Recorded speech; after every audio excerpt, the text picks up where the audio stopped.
Hello everyone, and welcome back to Midnight Files. Tonight, we travel into the forgotten backroads of America, places where light fades, and what remains are stories that refuse to die. Across these hills, rivers, and empty towns are accounts drawn from witness reports, police files, and archived broadcasts, each one verified, recorded, and retold in their own words. The Appalachian Mountains stretch from Canada to Alabama, a spine of ancient rock and deeper mystery. Within these mist-shrouded peaks and hollows, park rangers serve as the thin line between civilization and wilderness. Sometimes that line blurs. Sometimes it disappears entirely. What follows are 7 documented encounters from rangers who ventured too far into the unknown, or perhaps had the unknown venture too close to them.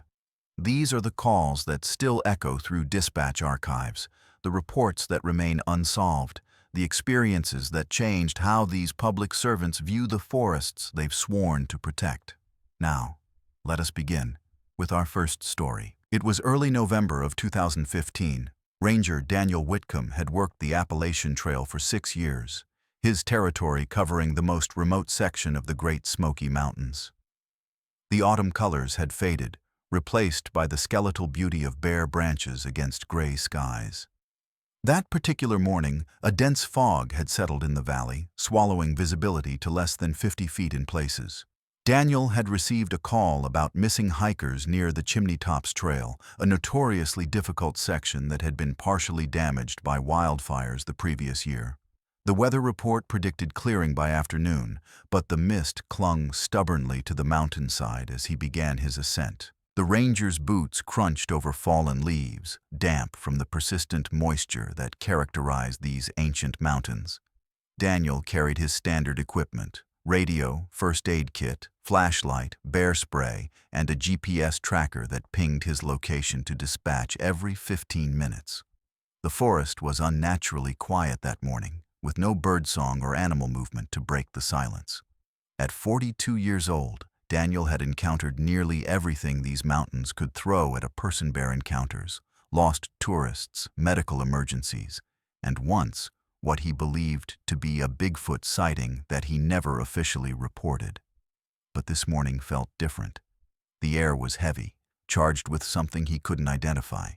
As he approached the first switchback, a sound reached him, a soft whisper that seemed to come from multiple directions at once. Daniel paused, straining to identify the source. The whispering continued, indistinct yet clearly human in quality. He radioed dispatch to report his location and the unusual phenomenon. "Base, this is Ranger Whitcomb on Chimney Tops Trail. I'm hearing what sounds like voices, but I can't make out what they're saying. Over." The response came back with static interference, unusual for this area. "Whitcomb, we read you with some interference. Are you certain it's not other hikers?" Over. Daniel scanned the trail ahead and behind. No one was visible through the thickening fog. "Negative, Base, no one in sight. The sounds seem to be coming from the woods on both sides of the trail." Over. As he spoke, the whispering intensified, forming what almost sounded like words, though in a language he didn't recognize. The ranger continued cautiously forward, one hand resting on the bear spray at his belt. The whispering followed him, sometimes seeming to emanate from just behind his left shoulder, other times from the trees ahead. Daniel noticed something unsettling. The forest floor was covered in tracks, but not human or animal prints he could identify. They were elongated, with what appeared to be 4 toes, and they seemed to appear in places where no creature could have walked without disturbing the surrounding foliage. As he approached a narrow section of the trail bordered by a steep drop on one side and dense rhododendron thickets on the other, the whispering suddenly stopped. The silence that replaced it was somehow more unnerving. Daniel paused, listening intently. That's when he heard it, a soft, dragging sound from the thicket, accompanied by a low, guttural humming. He raised his radio again. "Base, this is Whitcomb. I've got something unusual in the rhododendron thicket near Marker 3. Requesting backup." Over. This time, no response came through, only static. The dragging sound grew closer, and Daniel caught movement in his peripheral vision, something pale and elongated moving between the dense leaves. He backed away slowly, reaching for his bear spray, but found the canister missing from its holster. His heart rate increased as he realized it must have fallen out during his earlier examination of the strange tracks. The humming intensified, seeming to resonate in his chest rather than his ears. The ranger retreated carefully down the trail, keeping his eyes fixed on the thicket. As he reached a wider section of the path, he risked a glance back. What he saw made his blood run cold. Standing partially revealed between the rhododendron leaves was a figure tall, unnaturally thin, with skin that seemed almost translucent in the dim light. Its head was tilted at an impossible angle, and though it had no visible mouth, Daniel could still hear the whispering emanating from it, now clearer than before. The words were still in that unknown language, but the tone was unmistakably questioning, as if asking him something he couldn't understand.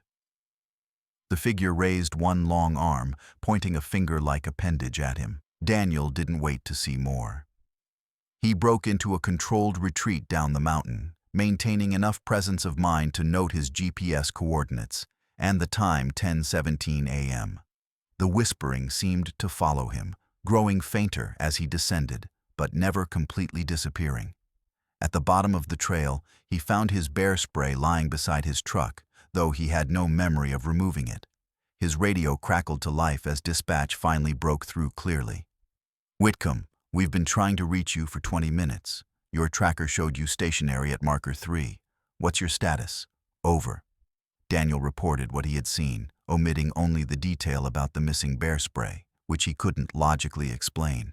The official investigation found no evidence of the figure Daniel described, though another ranger did discover the unusual tracks near marker 3.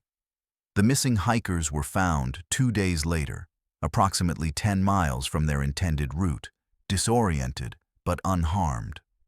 They reported hearing whispers throughout their ordeal, though they couldn't identify the source. Daniel's report was filed under unexplained phenomena with no further action taken. 3 months later, he requested a transfer to a less remote section of the park. The Whispering Trail remains open to hikers, though Daniel has never returned to that section of chimney tops. No trace of the figure was ever found. It was late March of 2018. Ranger Sarah Mitchell had just completed her first winter season at Monongahela National Forest in West Virginia. At 28, she was one of the youngest rangers in the region, having transferred from the relatively tame forests of Oregon to the rugged Appalachian terrain. The winter had been harsher than she'd expected, with record snowfalls that had closed many of the backcountry access roads. Now, as spring struggled to take hold, Sarah was conducting routine patrols of the remote areas that had been inaccessible for months. Her assignment that day was to check the fire lookout tower at Spruce Knob, the highest point in the state, which had been unmanned since early December. The drive to the trailhead took nearly 2 hours over winding mountain roads, still showing patches of ice in shaded areas. Sarah left her government-issued truck at the parking area, noting that she was the only vehicle there. The air was crisp and cold, carrying the scent of melting snow and damp earth. As she began the 3-mile hike to the tower, Sarah noticed something unusual: animal tracks that seemed to follow the trail at a consistent distance, never crossing or deviating from their parallel path. She paused to examine them more closely, noting their perfect symmetry and unusual depth, as if whatever made them was heavier than it appeared. The tracks continued in both directions as far as she could see, following the trail with uncanny precision. Sarah radioed her position to dispatch as required. "Base, this is Ranger Mitchell. I'm beginning my ascent to Spruce Knob Tower, all clear at the trailhead. Over." The response came back immediately, the voice of her supervisor, Ranger Harris. "Copy that, Mitchell. Weather's holding, but keep an eye out. We've had some unusual reports from that area over the winter." Over. Sarah asked for clarification, but received only static in response. She continued up the trail, the strange tracks still visible beside her. The higher she climbed, the more pronounced the silence became. No birds called, No squirrels chattered, only the sound of her boots on the frozen ground and the whisper of wind through the bare branches. As Sarah approached the final switchback before the tower, she noticed something that made her stop abruptly. A series of cairns, small piles of stones carefully balanced atop each other, lined the left side of the trail. There were at least a dozen of them, each precisely the same height and arranged at equal intervals. Sarah had worked in national parks for 6 years and knew that visitors often built such structures, but these were different. The stones were identical in size and shape, as if selected and placed with mathematical precision. More unsettling, they hadn't been there during the last patrol before the winter closure. Sarah took photos with her department-issued camera, noting the time 11:42 a.m. and the GPS coordinates. The final stretch to the tower opened into a clearing, and Sarah saw the structure silhouetted against the gray sky. The steel stairs spiraled around the exterior, leading to the glass-enclosed observation deck at the top. Everything appeared normal from a distance, but as Sarah drew closer, she noticed that the door to the tower stood slightly ajar. This was impossible. The tower was supposed to be sealed from the inside with a specialized lock that couldn't be manipulated from the outside. Sarah drew her sidearm, though protocol didn't strictly require it in this situation. Her training emphasized caution above all else, particularly in isolated areas where backup could be hours away. Sarah radioed dispatch again. "Base, this is Mitchell. I've reached the tower at Spruce Knob. The door is open, which shouldn't be possible. I'm going to secure the area before entering. Over." This time, the response was delayed and filled with static. "Mitchell, wait for backup. Tower, history. Over." The message was fragmented, but clear enough she should wait. However, protocol required her to investigate any potential security breach at park facilities. Sarah approached the tower cautiously, her boots crunching on the gravel that surrounded the base. The door swung inward slightly as she neared, revealing darkness within. The ranger entered the tower, weapon raised, using her tactical flashlight to cut through the gloom. The interior was exactly as it should have been, furniture covered against dust, equipment dormant, windows intact. Nothing appeared disturbed or stolen. Sarah climbed the circular stairs to the observation deck, finding it similarly untouched. The 360-degree view of the surrounding mountains was spectacular, though the low-hanging clouds limited visibility. That's when she noticed something on the floor, a single feather, approximately 8 inches long, pure white except for a band of iridescent black near the tip. Sarah had never seen a feather like it in her years of wildlife observation. As Sarah bent to examine the feather with gloved hands, a sudden chill ran down her spine, the unmistakable feeling of being watched. She straightened slowly, turning to scan the surrounding forest through the glass walls. Nothing moved in the trees below, but the sensation persisted. Sarah returned her attention to the feather, carefully bagging it as evidence. When she stood up again, she caught movement in her peripheral vision, something large passing quickly behind the tower, below the level of the windows. Sarah rushed to the opposite side of the observation deck, but saw nothing. The strange tracks from the trail were visible below, circling the tower once before disappearing into the forest. Sarah decided to secure the tower and await backup, despite the hours it might take for another ranger to reach her location. As she descended the stairs, she heard a sound from above, a soft scraping like fingernails against glass. She froze, listening intently. The sound continued, moving around the observation deck as if something were circling the tower just outside the windows. Sarah radioed dispatch one more time, her voice steady despite her racing heart. "Base, this is Mitchell. I'm inside the tower. Something is outside on the observation deck. I can hear it moving around the structure, requesting immediate assistance. Over." The response was clearer this time, but not reassuring. "Mitchell, we read you. Backup is en route but won't reach you until after dark. Secure yourself inside and do not engage. I repeat, do not engage. Over." Sarah locked the door from the inside, propping a heavy metal chair against it for additional security. The scraping sound continued for several minutes before stopping abruptly. In the silence that followed, Sarah could hear her own breathing and the faint hum of the tower's emergency systems. She checked her watch, 12:17 p.m. The backup team would arrive in approximately 4 hours, assuming no delays. Sarah settled in for a long wait, periodically checking the perimeter through the narrow windows on the lower level. Nothing appeared outside, but the feeling of being watched never completely subsided. At approximately 2:30 p.m., Sarah heard a new sound, a soft tapping on the glass of the observation deck above. It was methodical, moving systematically around the tower as if testing each pane. Sarah remained below, weapon ready, though she knew it would be useless against whatever was outside. The tapping continued for nearly an hour before ceasing again. Sarah used the radio to update dispatch, receiving confirmation that the backup team was approximately 90 minutes away. As the afternoon light began to fade, Sarah heard one final sound from above, the distinct creak of the emergency hatch on the roof being opened slowly. She never saw what came through that hatch, but she heard it moving across the metal roof above her, deliberate and unhurried. The backup team found Sarah huddled in the corner of the tower's main floor, weapon pointed at the ceiling, unresponsive to their calls. Her radio was still on, though the battery was nearly dead. The emergency hatch on the roof stood open, though no footprints were found on the roof or in the surrounding snow. The white feather was missing from its evidence bag, which lay empty on the floor. Sarah was placed on medical leave and eventually transferred to a desk position in Washington, D.C. She never returned to field duty. The official report cited extreme stress reaction as the cause of her condition, though Sarah maintains to this day that something entered the tower that day, something that shouldn't exist in the natural world. No trace of the watcher was ever found. It was mid-July of 2017. Ranger Thomas Chen had been stationed at Shenandoah National Park for 3 years, primarily working the northern section of the Skyline Drive.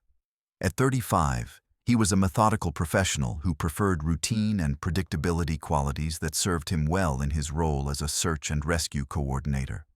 That particular Tuesday, Thomas was leading a training exercise for 3 new seasonal rangers in the area surrounding Dark Hollow Falls, one of the park's most popular hiking destinations.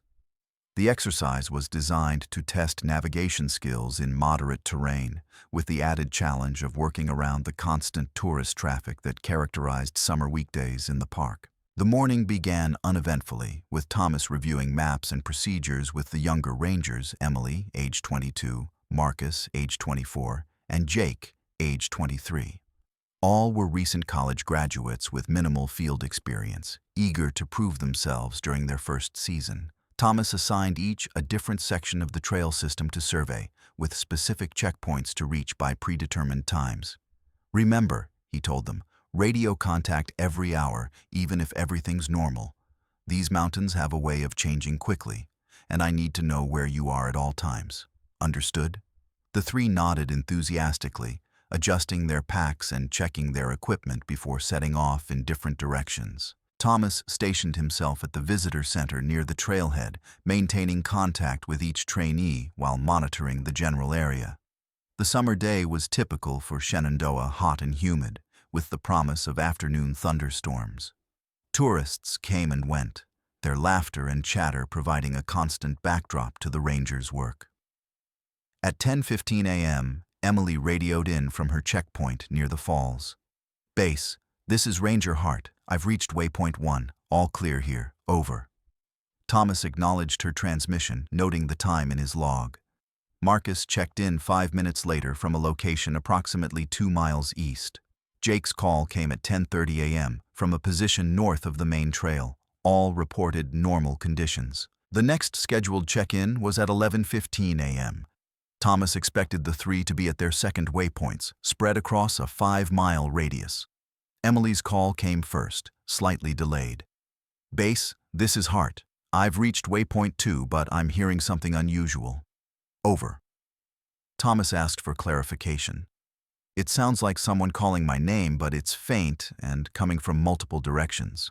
I've checked with nearby hikers, but no one admits to calling out." Over. Thomas instructed her to document the phenomenon, but continue with her exercise. "It's probably just sound distortion from the waterfall, Hart. Keep moving to your next checkpoint. Over.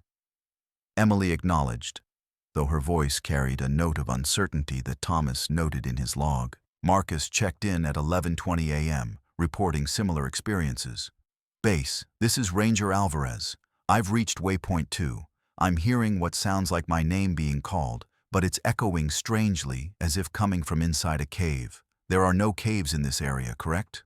Over. Thomas confirmed that there were no documented caves in Marcus's sector. Stay alert, Alvarez. Document any unusual observations, but proceed with your training exercise. Over. As Thomas signed off, he felt the first stirrings of concern. Two rangers experiencing the same phenomenon in different locations seemed beyond coincidence. Jake's call came at 11:25 a.m., his voice strained. Base, this is Ranger Miller. I've reached waypoint 2, but I'm not continuing. Something's wrong out here. I keep hearing my name. But it's not just my name. It's all three of our names, sometimes separately, sometimes overlapping. The sound is coming from everywhere and nowhere at once. Over. Thomas's concern escalated to genuine alarm. Miller, hold your position. I'm coming to you. Hart, Alvarez, return to the visitor center immediately. Over. The responses came back almost simultaneously, but something was wrong. Each voice claimed to be the other. This is Hart. I'm already at the visitor center. This is Miller. I'm holding at waypoint 2. This is Alvarez. I'm returning to base. Thomas realized with a cold certainty that he couldn't identify which voice belonged to which ranger. All three sounded identical over the radio, their usual speech patterns and inflections completely erased. He tried a different approach. Rangers, identify yourselves by your employee numbers, not your names. Now. The responses came back in perfect unison, three voices speaking as one. We cannot. We don't remember who we are. Thomas felt a chill despite the oppressive heat. This was beyond equipment malfunction or simple confusion. Something was actively interfering with his team, something that could mimic their voices perfectly while erasing their identities. Thomas made a decision that would later be questioned in the official investigation. He left the visitor center, locking it behind him with a sign indicating he'd return shortly. Taking his radio and emergency medical kit, he set off toward Jake's last known position, the closest of the three waypoints. The trail was less crowded now, as the midday heat drove many tourists back to their air-conditioned vehicles. As Thomas walked, he began to hear it too, a faint whispering that seemed to follow him, sometimes sounding like his name, other times like the names of his colleagues. The sound was elusive, disappearing when he stopped to focus on it, only to return when he resumed walking. At 12:05 p.m., Thomas reached Jake's designated checkpoint. The young ranger was nowhere in sight, though his pack lay on the ground beside the trail. Thomas called out, receiving no response. He radioed again.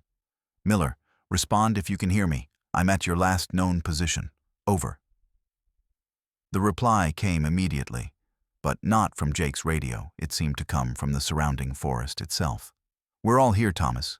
We've been waiting for you. The voice was distorted, layered, as if multiple people were speaking through the same mouth. Thomas drew his sidearm, though he knew it would be useless against whatever he was facing. Thomas followed the sound deeper into the woods, leaving the marked trail behind. The whispering intensified, now clearly forming words he could understand. You shouldn't have come alone, Thomas. Now there are 4 of us to play with. The ranger pushed forward, his training taking over despite the unnatural circumstances. He found them in a small clearing approximately 200 yards from the trail, all 3 trainees, sitting in a circle on the ground, eyes closed, swaying slightly as if in a trance. They appeared unharmed but unresponsive to his calls. Their radios lay discarded in the center of the circle, all 3 transmitting a low, rhythmic humming. Thomas approached cautiously, checking each ranger for vital signs. All were normal, though their skin felt unusually cool despite the heat. He tried shaking them awake, calling their names, even using smelling salts from his medical kit. Nothing roused them. As he worked, Thomas became aware of a fourth presence in the clearing, something standing just beyond the tree line, partially obscured by foliage. It was tall and vaguely human in shape, though its proportions were wrong, with limbs that seemed too long for its torso. The figure made no sound, but Thomas could feel its attention focused entirely on him. The ranger made a calculated decision. Rather than trying to move all three unconscious rangers himself, he radioed for emergency assistance, using the emergency code that would trigger an immediate response from all available personnel. Emergency, emergency, emergency. This is Ranger Chen at Dark Hollow Falls, 3 rangers down, unknown cause. Requesting immediate medical evacuation, over. The response came back immediately, but it was distorted by the same layered voice he'd heard before. "They're not down, Thomas. They're just listening now. Don't you want to hear what we have to say?" Thomas ignored the voice, repeating his call for help 3 more times before the radio fell silent, all channels dead. Thomas turned his attention back to the 3 unconscious rangers, checking their conditions again. That's when he noticed something new. Each had developed identical marks on their forearms, a series of concentric circles that hadn't been there minutes before. The marks weren't cuts or bruises, but rather indentations in the skin, as if something had been pressing there. As Thomas examined them, the circles began to fade, disappearing completely within 30 seconds. The ranger documented everything with his camera, though he knew the images wouldn't capture the most disturbing elements of the experience. The emergency response team found Thomas and the 3 trainees 47 minutes after his initial call. All 4 were sitting in the clearing, eyes closed, swaying in unison. Their vital signs were normal, but none responded to stimuli initially. The team reported experiencing severe radio interference in the area, with voices occasionally breaking through the static, though they couldn't distinguish what was being said. All 4 rangers were transported to the hospital in Harrisonburg for evaluation, where they remained overnight for observation. The official report cited temporary neurological disturbance from unknown environmental factors as the probable cause of the incident. All 4 rangers eventually recovered with no lasting physical effects, though each requested transfers to different parks within 6 months. Thomas Chen left the Ranger Service entirely the following year, taking a position with the Forest Service that kept him behind a desk. The area around Dark Hollow Falls remains open to the public, though veteran rangers still refer to it as the echo chamber when speaking privately among themselves. No trace of the figure in the trees was ever found. It was early September of 2019. Ranger Michael Torres had worked in the Blue Ridge Mountains of Virginia for 12 years, longer than any other active ranger in the district. At 48, he knew these mountains like the back of his hand, every trail, every landmark, every hidden danger. That particular morning, Michael was conducting a solo patrol of the remote southern section of the park, an area that saw minimal tourist traffic due to its rugged terrain and limited access. His assignment was to check on several wildlife monitoring stations that hadn't transmitted data in over a week, an unusual occurrence that suggested equipment malfunction or possible tampering. The drive to the trailhead took Michael deep into the mountains, past the last vestiges of civilization and into true wilderness.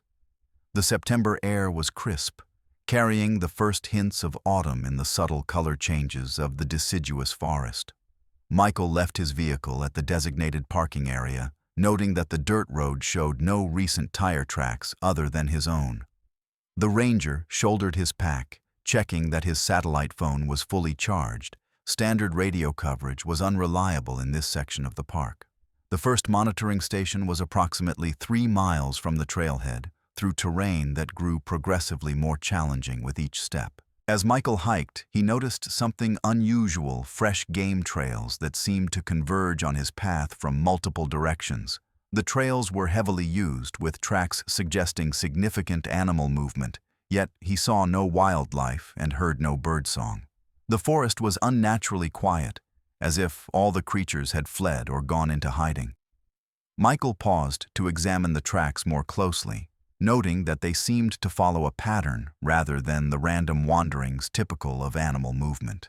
The tracks were also deeper than expected, as if whatever made them was heavier than it appeared.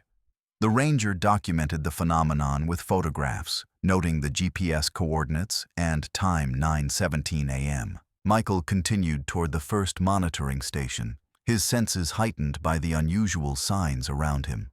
The trail grew more defined as he progressed, almost as if it were being maintained, though this area received no official maintenance. Fallen branches had been cleared from the path, and several potential obstacles had been deliberately moved to the side.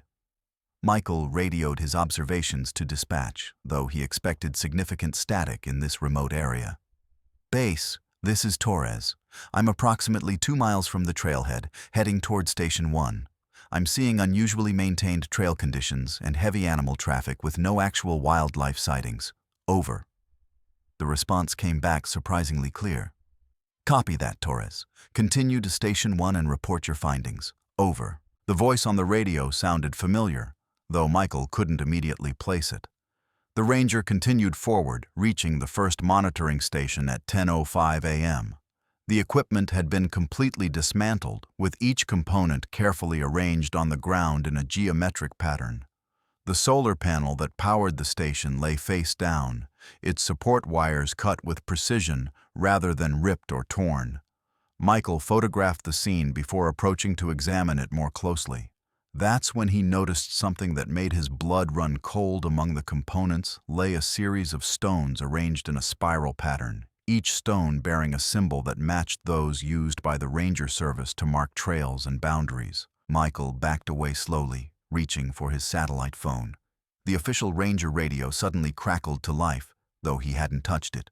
"Torres, don't bother with the phone. We need to talk. Over." The voice was the same one from earlier, now unmistakably familiar. It was his own voice, though slightly distorted, as if played back from a recording. Michael responded cautiously. "Who is this? How are you using this frequency? Over." The response came immediately, again in his voice. "We've been watching you for a long time, Michael. We know how you think, how you work, how you'll react. That's why we chose you. Over." The ranger scanned the surrounding forest, weapon drawn, though he knew it would likely be useless against whatever he faced. "Chose me for what? What do you want?" Over. The response carried a tone that Michael recognized from his own voice-patient explanation, as if speaking to a confused tourist. "We want to show you something, Michael. Something that doesn't fit into your neat categories, your scientific explanations. Follow the path. You'll see what we mean. Over." As the voice finished speaking, Michael noticed movement in his peripheral vision, a figure disappearing between the trees approximately 50 yards away. It moved with an unnatural smoothness, almost gliding rather than walking. Michael faced a difficult decision. Protocol dictated that he should return to base and report the situation, bringing in a team to investigate properly. However, the dismantled monitoring station represented a significant breach of security and potential environmental monitoring gap. More compellingly, the use of his own voice suggested a level of sophistication and planning that went beyond typical vandalism or equipment theft. The ranger made a calculated decision to follow the path, documenting his route with GPS and taking regular photographs. He radioed his intentions to dispatch, knowing the transmission was likely being monitored. "Base, this is Torres. I'm proceeding along the unmarked path to investigate further. We'll check in at regular intervals. Over." The response came immediately, still in his voice. "We knew you'd make that choice, Michael. You're predictable that way. Over." Michael ignored the taunt, focusing on his surroundings. The path grew more defined as he progressed, with additional markers appearing. Geometric patterns formed from stones, branches arranged in specific configurations, and occasionally symbols that seemed to shift when viewed from different angles. The ranger documented everything methodically, though he couldn't shake the feeling that he was being herded toward a specific destination rather than discovering something by chance. At approximately 11:30 a.m., Michael reached a clearing that wasn't on any of his maps. In the center stood a structure unlike anything he had seen in 12 years of ranger service, a series of wooden pillars arranged in a circle, each carved with intricate symbols that seemed to change as he moved around them. Between the pillars stretched what appeared to be spider silk, though it was thicker and stronger than any natural webbing Michael had encountered.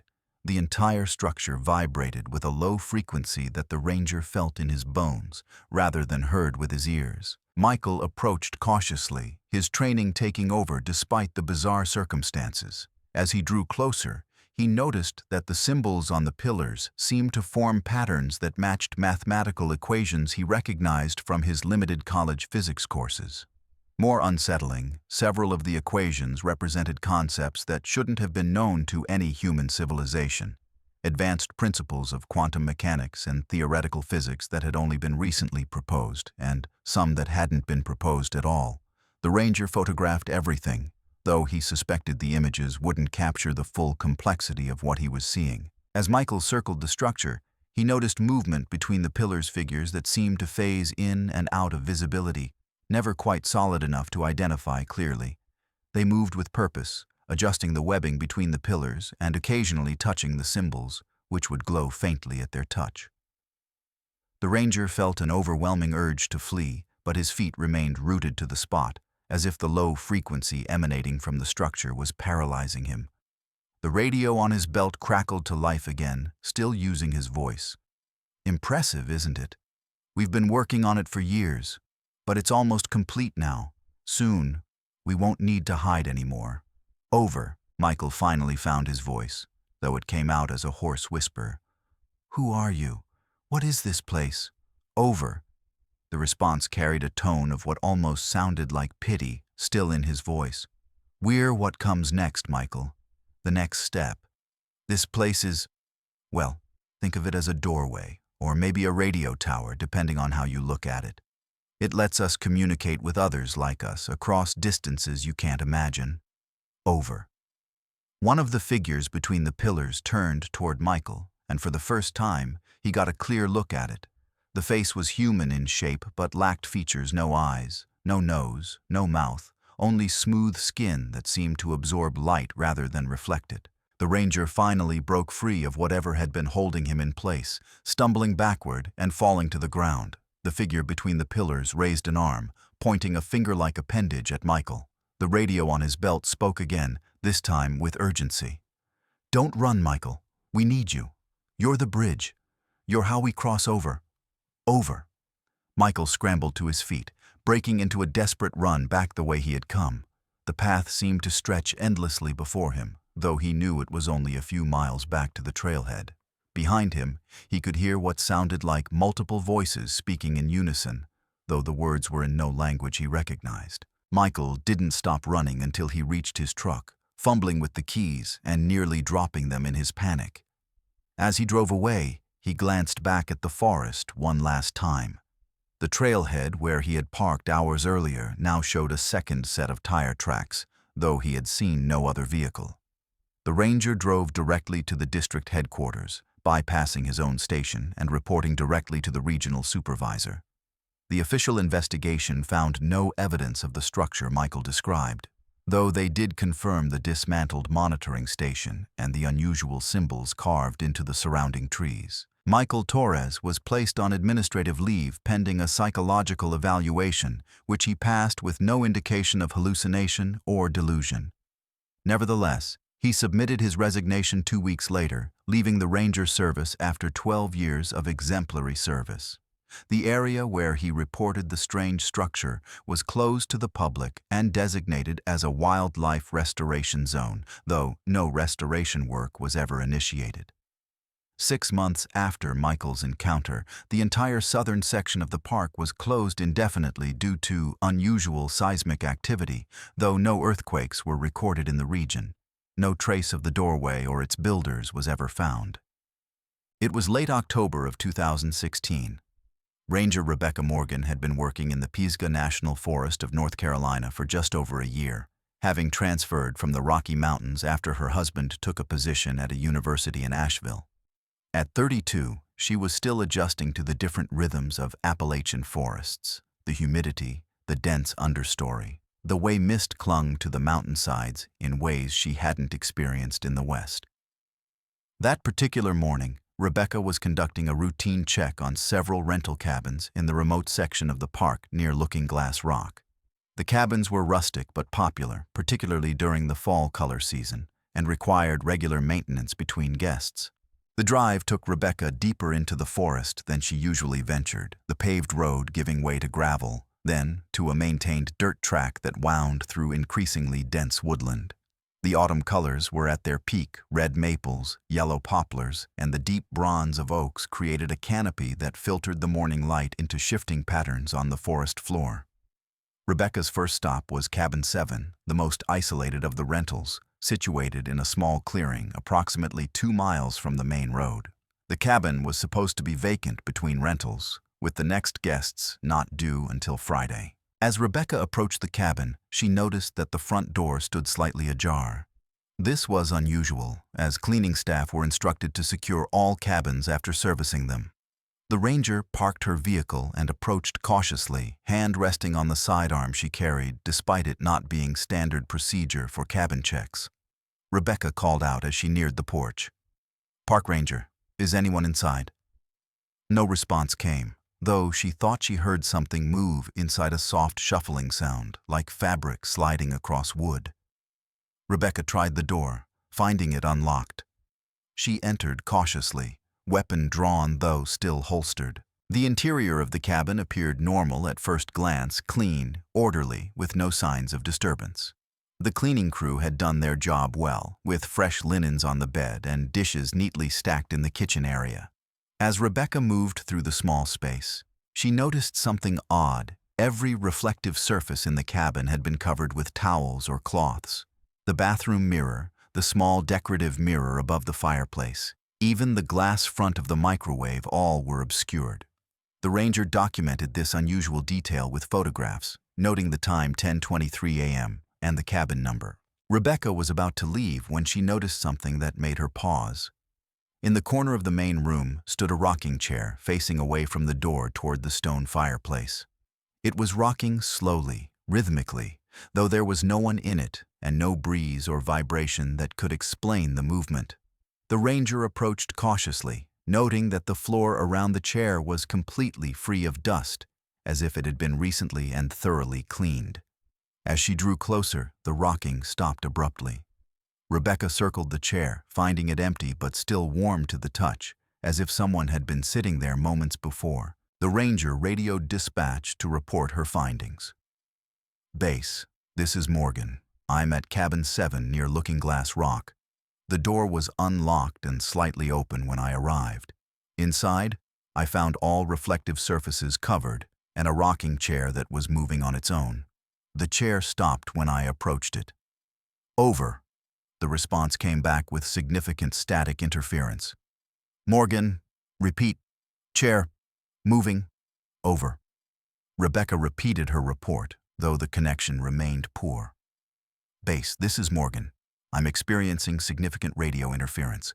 I'm going to check the other cabins and return to the vehicle. Over." This time, no response came through, only static. Rebecca decided to continue with her duties, checking the remaining cabins before returning to her vehicle to try the satellite phone. The next cabin was approximately half a mile away, accessible only by foot.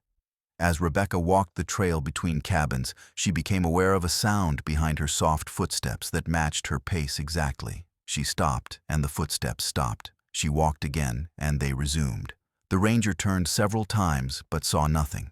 The forest around her was unnaturally quiet, with no birdsong or insect sounds to break the silence. Rebecca increased her pace, reaching the second cabin without incident. Cabin 8 presented a similar scene to the first door, slightly ajar, all reflective surfaces covered, and a rocking chair in the corner facing away from the door. This time, however, the chair was still. Rebecca approached cautiously, noting that this chair also felt warm to the touch.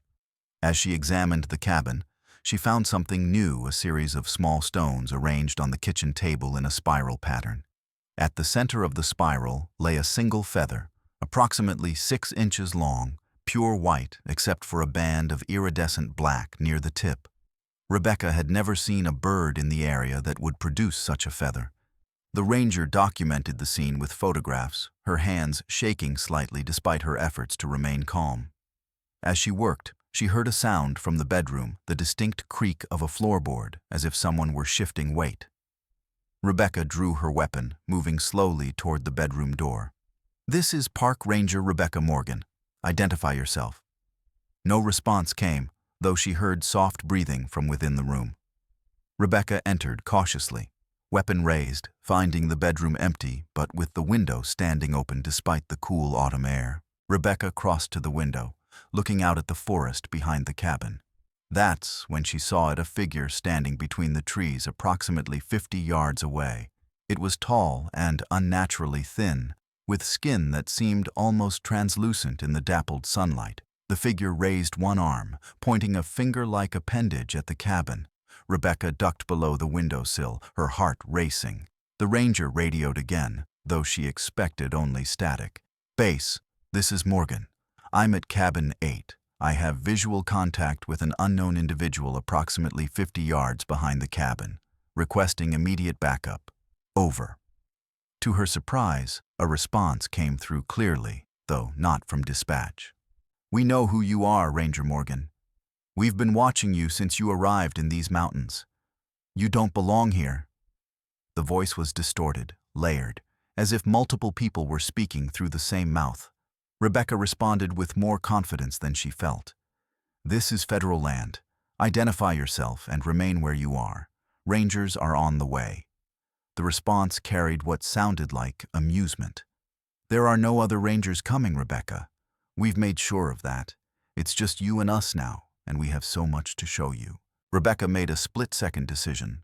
Rather than remaining in the cabin, where she could be easily cornered, she moved quickly to the front door, weapon ready. As she stepped onto the porch, she saw that the figure between the trees had moved closer now, approximately 30 yards away, and still approaching. The ranger fired a warning shot into the air, standard procedure when facing a potentially hostile individual who refused to stop. The figure paused momentarily, then continued its approach, showing no reaction to the gunshot. Rebecca backed away from the cabin, moving toward the trail that led back to her vehicle. The figure followed, maintaining a distance of approximately 20 yards. As the ranger retreated, she noticed movement in her peripheral vision, 2 more figures emerging from the forest flanking her position. All 3 were identical in appearance, tall, thin, with the same translucent skin and unnatural movements. Rebecca broke into a controlled retreat, maintaining visual contact with the figures while navigating the uneven terrain. The pursuit continued for approximately 10 minutes before Rebecca reached her vehicle. She locked herself inside, immediately trying the satellite phone while keeping the figures in view. All 3 had stopped at the edge of the clearing, watching her with an intensity that felt physical rather than visual. The satellite phone connected immediately, and Rebecca reported her situation to dispatch, requesting emergency assistance. As she spoke, one of the figures raised its arm, pointing a finger-like appendage at the vehicle. The satellite phone went dead, though the battery had been fully charged. Rebecca tried the vehicle radio, finding it dead as well. The ranger decided to wait for backup rather than attempting to drive through the figures, which now stood between her and the main road. For approximately 20 minutes, there was a standoff, the ranger locked in her vehicle, the 3 figures standing motionless at the edge of the clearing. Then, without warning, all 3 turned and disappeared back into the forest, moving with an unnatural speed that defied explanation. Rebecca waited another 10 minutes before attempting to start her vehicle. The engine turned over immediately, and all systems appeared normal. She drove directly to the district headquarters, bypassing her assigned station and reporting directly to the regional supervisor. The official investigation found no evidence of the figures Rebecca described, though they did confirm the unusual conditions in both cabins, the covered reflective surfaces, the warm rocking chairs, and the stones arranged in spiral patterns. The white feather from the second cabin was missing when investigators returned to collect it, though no one had entered the cabin between Rebecca's departure and the evidence collection team's arrival. Rebecca Morgan was placed on administrative leave pending a psychological evaluation, which she passed with no indication of hallucination or delusion. Nevertheless, she requested a transfer to a less isolated district, a request that was approved within weeks. The cabins near Looking Glass Rock remained open to the public, though Rebecca never returned to that section of the park. The official report cited unexplained vandalism as the cause of the unusual cabin conditions, with no mention of the figures Rebecca had encountered. No trace of the watchers was ever found. It was early April of 2020. Ranger James Wilson had been working in the Cherokee National Forest of eastern Tennessee for 7 years, his territory covering the most remote sections of the Unicoi Mountains. At 41, James was a solitary figure who preferred the isolation of backcountry patrols to the tourist-heavy areas of the park. That particular morning, he was investigating a report from a hiker who claimed that a section of the Appalachian Trail had disappeared overnight. The report had been dismissed initially as confusion or exaggeration, but when a second hiker called in with a similar story, James was dispatched to investigate. The drive to the trailhead took James deep into the mountains, the early spring landscape showing the first signs of awakening from winter. The ranger arrived at the designated parking area at 8:30 a.m., noting that he was the only vehicle there. The morning was cool and damp, with a low-hanging mist that clung to the mountainsides and limited visibility to approximately 100 yards. James shouldered his pack, checking that his satellite phone was fully charged. Radio coverage in this area was notoriously unreliable. The reported disappearance was supposed to have occurred near mile marker 423, approximately 3 miles from the trailhead. As James began his hike, he noticed immediately that something was unusual. The forest was unnaturally quiet, with no birdsong or animal movement to break the silence. The mist seemed thicker than it should have been given the weather conditions, clinging to the ground in places and reducing visibility further. James radioed his position to dispatch, though he expected significant interference. "Base, this is Wilson. I'm beginning my approach to mile 423 on the AT. Weather conditions are foggy with limited visibility. Over." The response came back surprisingly clear. "Copy that, Wilson. Continue to the reported location and document any unusual conditions. Over." The voice on the radio sounded familiar, though James couldn't immediately place it. The ranger continued forward, the trail growing less defined as he progressed. What should have been a well-worn path showed minimal signs of recent use, with few footprints and none that appeared fresh. The mist seemed to thicken as James advanced, creating a disorienting effect that made it difficult to maintain his bearings. The ranger paused to check his GPS, confirming that he was still on the correct route despite the unusual conditions. At approximately 9:15 a.m., James reached what should have been mile marker 423. The marker was there, but the trail was not. Where the Appalachian Trail should have continued through the forest, there was only dense undergrowth with no sign of a path. James checked his GPS and topographic map, confirming his position beyond doubt. He radioed dispatch again. "Base, this is Wilson. I've reached mile 423, and the report appears to be accurate. The trail literally ends here. No sign of washout or landslide that would explain its disappearance." Over. The response came immediately, still in the oddly familiar voice. "We know, Wilson. We've been waiting for someone to notice." Over. James felt a chill despite the mild temperature. "Who is this? How are you using this frequency?" Over. The response carried a tone that James recognized from somewhere in his memory, patient explanation, as if speaking to a confused tourist. "We've always been here, Wilson. We just decided to make ourselves visible. The trail hasn't disappeared. It's been repurposed." Over. As the voice finished speaking, James noticed movement in his peripheral vision, something pale and elongated moving between the trees just beyond where the trail should have continued. The ranger approached cautiously, weapon drawn, though he knew it would likely be useless against whatever he was facing. "Repurposed for what? What have you done with the trail?" Over. The response came immediately, still in the familiar voice. It's a marker now, Wilson. A boundary. On this side, your world. On that side, ours. We've decided it's time to redraw some lines. Over. James scanned the forest ahead, noting that the mist seemed to part in places, revealing glimpses of a landscape that didn't match his map's trees that shouldn't grow in this climate, rock formations that were geologically impossible, and a quality of light that seemed somehow wrong. James took several photographs, though he suspected the images wouldn't capture the full strangeness of what he was seeing. I don't understand. What are you talking about? Over. The response carried a tone of what almost sounded like pity, still in the familiar voice. Of course you don't. That's why we chose you. You're rational, methodical, someone who believes in order and rules. We need someone like that to bridge the gap between worlds. Over. One of the figures between the trees stepped forward into a clearing, and James finally recognized where he had heard the voice before it was his own voice, though slightly distorted, as if played back from a recording. The ranger backed away slowly, maintaining visual contact with the figure. This isn't possible. Who are you, really? Over.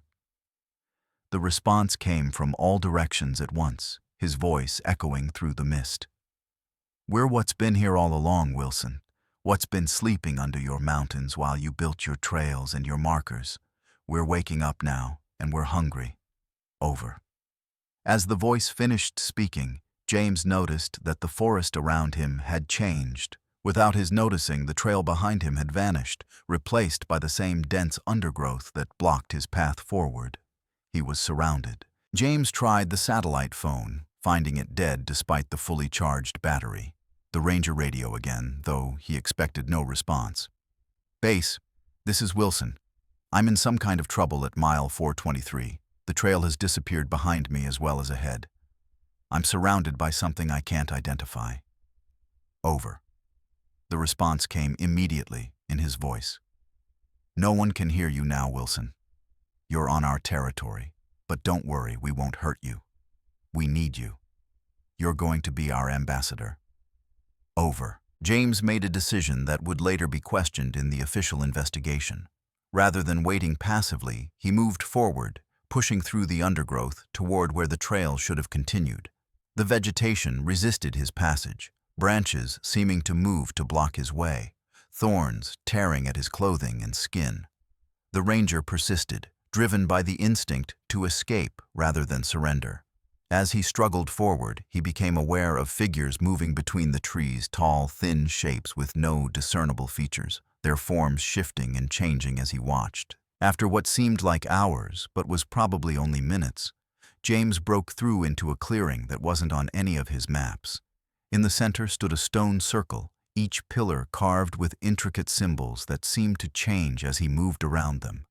The entire structure vibrated with a low frequency that the ranger felt in his bones rather than heard with his ears.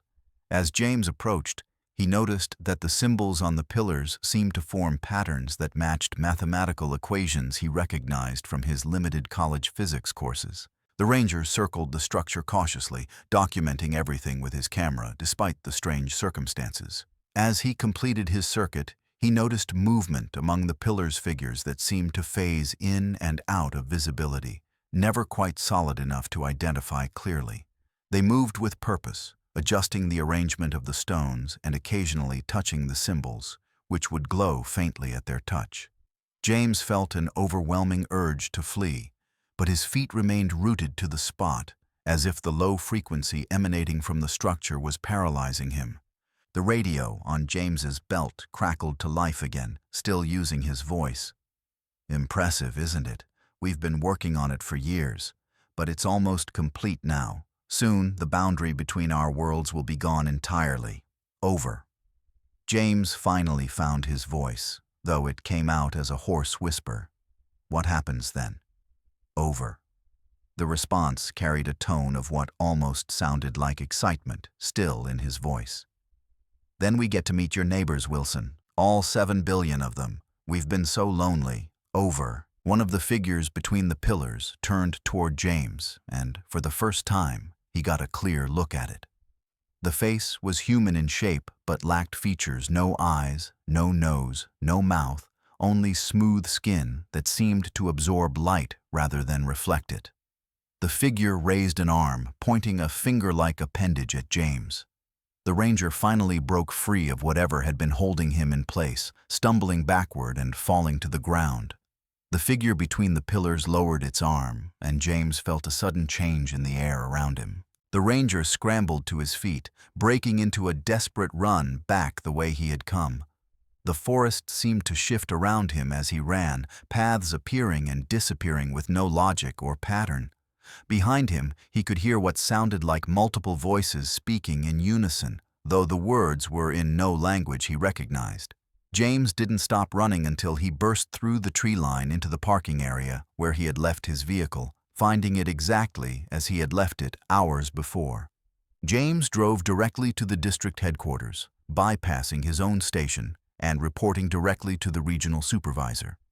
The official investigation found no evidence of the stone circle James described, though they did confirm that the section of the Appalachian Trail near mile 423 was indeed missing, with no sign of washout or landslide that would explain its disappearance. The trail was rerouted approximately 2 miles to the east, with the original section designated as closed due to unstable terrain. James Wilson was placed on administrative leave pending a psychological evaluation, which he passed with no indication of hallucination or delusion. Nevertheless, he submitted his resignation 2 weeks later, leaving the ranger service after 7 years of exemplary service. 6 months after James's encounter, the entire section of the Cherokee National Forest surrounding the rerouted trail was closed indefinitely due to unusual seismic activity. Though no earthquakes were recorded in the region, no trace of the stone circle or its builders was ever found. It was mid-November of 2021. Ranger Jennifer Park had been working in the Daniel Boone National Forest of Kentucky for just over 2 years, having transferred from the Pacific Northwest after her husband took a position at a university in Lexington. At 29, she was still adjusting to the different rhythms of Appalachian forests: the humidity, the dense understory, the way mist clung to the mountainsides in ways she hadn't experienced in the West. That particular morning, Jennifer was conducting a solo patrol of the remote Red River Gorge area, checking on several archaeological sites that had recently been vandalized. The drive took Jennifer deep into the forest, the paved road giving way to gravel, then to a maintained dirt track that wound through increasingly dense woodland. The late autumn landscape was muted. Most trees were bare, their skeletal branches creating a lacework against the gray sky. Jennifer's first stop was Site 7, the most isolated of the archaeological areas, situated in a small hollow approximately 3 miles from the main road. The site contained petroglyphs estimated to be over 1,000 years old, carved into a sandstone cliff face that had sheltered generations of native inhabitants. As Jennifer approached the site, she noticed that something was unusual. The air was unnaturally still, with no wind or animal movement to break the silence. The ranger parked her vehicle and shouldered her pack, checking that her satellite phone was fully charged. Radio coverage in this area was notoriously unreliable. Jennifer followed the trail to the site, noting that recent rain had made the ground soft and perfect for tracking. What she found puzzled her. There were fresh tracks leading to and from the site, but they didn't match any footwear she recognized. The prints were elongated, with what appeared to be 4 toes, and they seemed to appear in places where no creature could have walked without disturbing the surrounding foliage. Jennifer radioed dispatch to report her findings. "Base, this is Park. I'm approaching Site 7 in the Red River Gorge area. I'm seeing unusual tracks that don't match any known footwear or animal prints. Over." The response came back with significant static interference. "Park, repeat, tracks, unusual, over." Jennifer tried again, adjusting the frequency on her radio. "Base, this is Park. I'm experiencing significant interference. I'm proceeding to the site to investigate further. Over." This time, a different voice came through the static, clear as a bell and terrifyingly familiar. It was her own voice, though slightly distorted, as if played back from a recording. "We know what the tracks are, Jennifer. We made them. Over. Jennifer froze, her hand instinctively moving to the sidearm at her belt. She scanned the surrounding forest, though the dense undergrowth and bare branches created countless hiding places. Who is this? How are you using this frequency? Over. The response came immediately, still in her voice. We've been listening for a long time, Jennifer. We know how you think, how you work, how you'll react. That's why we left the tracks. We wanted you to see them. Over. The ranger backed away slowly, her training taking over despite the unnatural circumstances. She retreated to her vehicle, locking herself inside and trying the satellite phone. The satellite phone connected immediately, and Jennifer reported the situation to dispatch, requesting emergency assistance. As she spoke, she kept her eyes fixed on the trail leading to the archaeological site. This is Ranger Jennifer Park. I'm at the trailhead for Site 7 in the Red River Gorge area. I'm experiencing radio interference and what appears to be a hoax transmission using my own voice. I'm requesting immediate backup. Over. The dispatcher's response was calm and professional. Copy that, Park. Backup is en route. ETA 45 minutes. Secure your position and await their arrival. Over. Jennifer waited in her vehicle, documenting everything she had observed in her field notebook. The tracks, the stillness of the air, the voice on the radio. She noted it all with methodical precision, though her hands shook slightly despite her efforts to remain calm. After 20 minutes, with no sign of movement on the trail, the ranger made a decision. Protocol dictated that she should wait for backup, but her responsibility to protect the archaeological site weighed heavily. If someone was vandalizing it, every minute counted. Jennifer exited her vehicle, weapon drawn, and proceeded cautiously down the trail. The air grew colder as she approached the site, and the ranger noticed that her breath now formed visible clouds despite the mild temperature.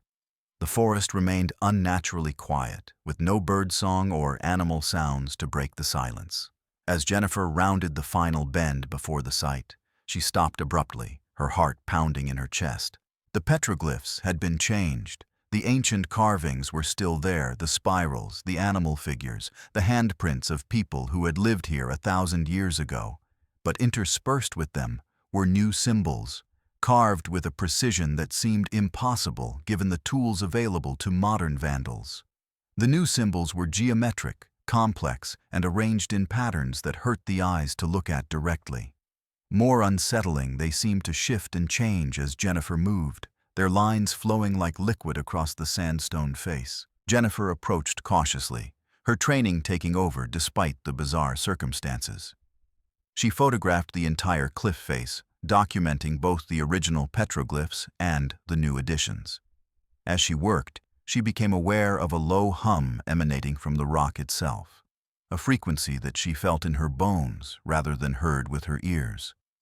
The ranger placed her hand on the sandstone, finding it vibrating with an energy that had no logical explanation. As Jennifer circled the base of the cliff, examining the petroglyphs from different angles, she noticed something that made her blood run cold. Among the new symbols was a series of markings that formed a perfect replica of the Ranger Service insignia. Though with subtle changes, the pine tree was replaced with a symbol she didn't recognize, and the arrow and compass were pointing in directions that didn't correspond to any known cardinal points. Below the insignia was a series of numbers, the exact date and time of Jennifer's birth. The ranger backed away slowly, her professional detachment finally giving way to genuine fear. This wasn't random vandalism. This was a message directed specifically at her. The radio on her belt crackled to life again, still using her voice. "Now you understand, Jennifer. This isn't random. We've been watching you for a long time. We know everything about you. Over." Jennifer responded with more confidence than she felt. "This is federal land and a protected archaeological site. Identify yourself and remain where you are. Rangers are on the way. Over." The response carried what sounded like amusement, still in her voice. "We're not going anywhere, Jennifer, but you should. The site isn't safe for you anymore. It belongs to us now. Over." As the voice finished speaking, Jennifer noticed movement in her peripheral vision, something tall and unnaturally thin stepping out from behind a large rock formation approximately 50 yards away. The figure was pale and elongated, with proportions that were wrong in a way she couldn't immediately identify. It moved with a smoothness that defied natural locomotion, almost gliding across the forest floor. Jennifer raised her weapon, though she knew it would likely be useless against whatever she was facing. "Stop right there. Identify yourself." The figure continued its approach, showing no reaction to her command. As it drew closer, Jennifer saw that its face was human in shape, but lacked features: no eyes, no nose, no mouth, only smooth skin that seemed to absorb light rather than reflect it. The figure raised one arm, pointing a finger-like appendage at the petroglyphs behind Jennifer. The ranger turned to look, noticing that the symbols on the cliff face were now glowing with a soft internal light. The geometric patterns shifted and reformed, creating images that seemed to move of their own accord: stars being born, galaxies colliding, landscapes that didn't match any known geography on Earth. Jennifer felt an overwhelming sense of vertigo, as if the ground beneath her feet had become unstable.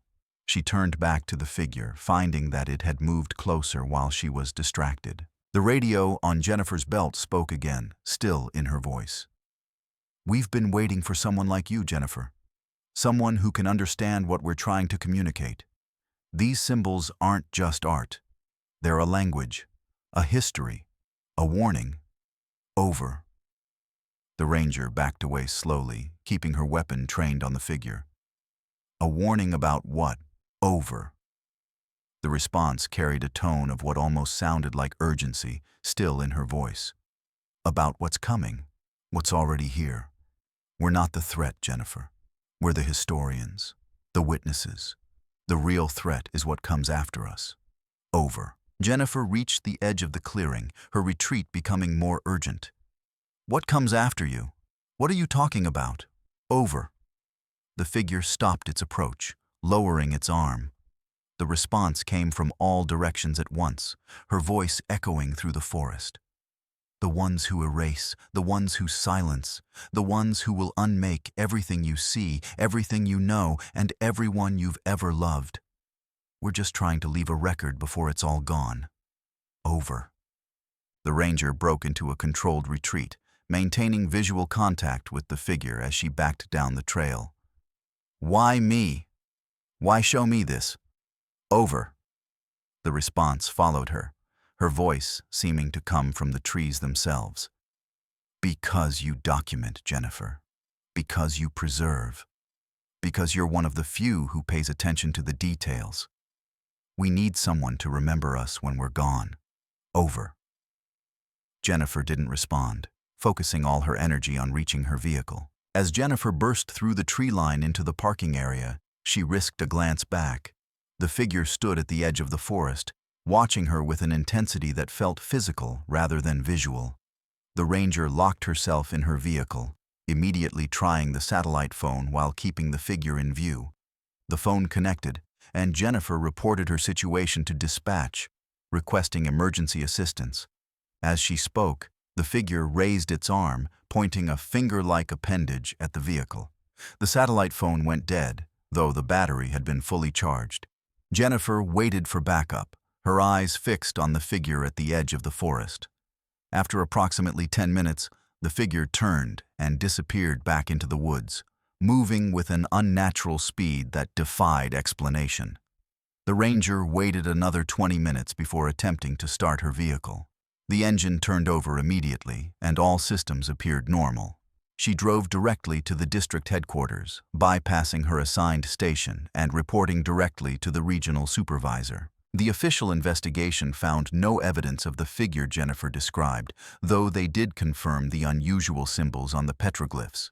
A team of archaeologists was dispatched to document the new carvings, but when they arrived, they found only the original petroglyphs with no trace of the additions Jennifer had photographed. The ranger's camera had malfunctioned, with all images from the site corrupted beyond recovery. Jennifer Park was placed on administrative leave pending a psychological evaluation, which she passed with no indication of hallucination or delusion.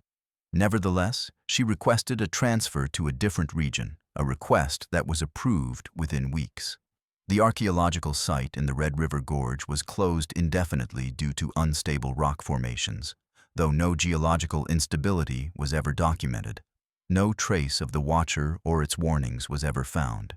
The American landscape remains vast and unknowable. These 7 accounts, drawn from the official records and quiet testimonies of park rangers across the Appalachian Mountains, represent only a fraction of the encounters that occur each year in the deep woods. They speak of a reality that exists just beyond the edge of our understanding, a presence that has inhabited these ancient mountains long before we designated them as parks and long after our trails have faded. The rangers who serve as the thin line between civilization and wilderness often find themselves at the forefront of this unacknowledged frontier, their duties expanding beyond search and rescue into something more complex and unsettling. What connects these stories is not just geography, but a pattern of interaction entities that observe, that communicate in ways we struggle to comprehend, that seem to test the boundaries of our reality. They leave behind traces that defy explanation, tracks that don't match known creatures, symbols that shift and change, voices that mimic our own, and a profound silence that lingers long after the encounter has ended. The rangers who experience these events are changed in ways that official reports cannot capture. They carry with them the knowledge that the forests they patrol are not merely collections of trees and wildlife, but domains of something older and more mysterious than our scientific categories can accommodate. The silence that follows these encounters is perhaps the most disturbing element of all. It is not the absence of sound, but the presence of something that cannot be articulated, the feeling of being watched, the memory of a face without features, the echo of a voice that spoke with perfect familiarity about things it should not know. This silence becomes a permanent resident in the minds of those who have experienced it, a quiet reminder that the world is not as orderly or as understood as we would like to believe. It is the sound of a question that has no answer, the feeling of a door left slightly ajar to a room we were never meant to enter. The Appalachian Mountains, with their ancient rocks and mist-shrouded hollows, have always been a place of stories. The oral traditions of the Cherokee and other indigenous peoples speak of beings that live in the deep woods, creatures that defy simple categorization.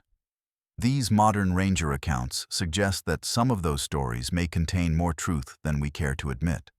They remind us that the act of naming and cataloging the natural world does not necessarily mean we understand it, and that the most profound mysteries are often those that occur just beyond the reach of our flashlights, just at the edge of our hearing. For the rangers who continue to patrol these mountains, the knowledge of these unexplained phenomena becomes a quiet part of their daily reality.